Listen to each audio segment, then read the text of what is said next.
soeșe. Tot scot nader, gurtmes, văzaznioles, șașe pălti băje jilir, azveș vu oșmes. Otân ceber muziam vâlân, cănea arios cioje, pinal dârmes oșmes durân, orcetimi cioșen.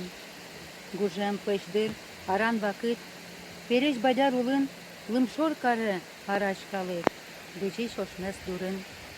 Vurciulagai cărgean gurze, paja ceagrin mân, muson omur, pășeam bamze, mișche oșmes vâlân.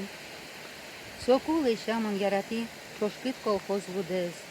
Socul năreș călbur goști, dan iai ceabei udez. Socul malpai, câji oșmes băje bagim șure.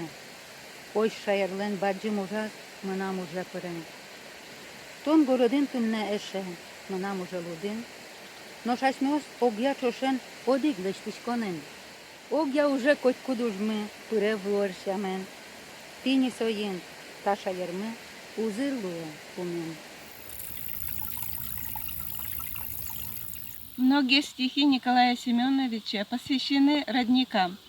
Родникам, которые текут рядом с селом Ворзечи. Но особое место у него занимает родник его детства. До войны он устроился пастухом. Днем лошади пахали, а ночью отдыхали, паслись.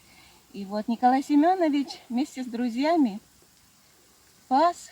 Скучные вечера Николай Семенович у костра читал стихи свои для своих друзей.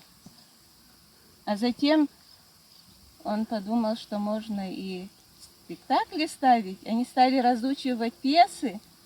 Про это узнали молодежь, подростки.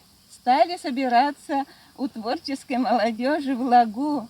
Они собирались в лагу Мурнёк в окрестностях села Ворзечи.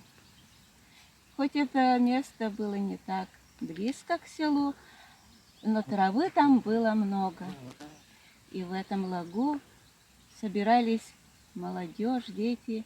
Стали они разучивать с друзьями пьесы, и тут же ставили спектакли. И надо заметить, что это место очень было похоже на амфитеатр. Там такое пологий склон, а внизу течет родник. И этому роднику он посвятил вот стихотворение, которое стало даже песней. Вайош месея вайо, монеты нешти, даю замет воде, еще бенку на монво, а на ята и вордем гордем, еще бенку на монво, а на ята и вордем гордем. Еще бенку на монорчо, аж выловит ле.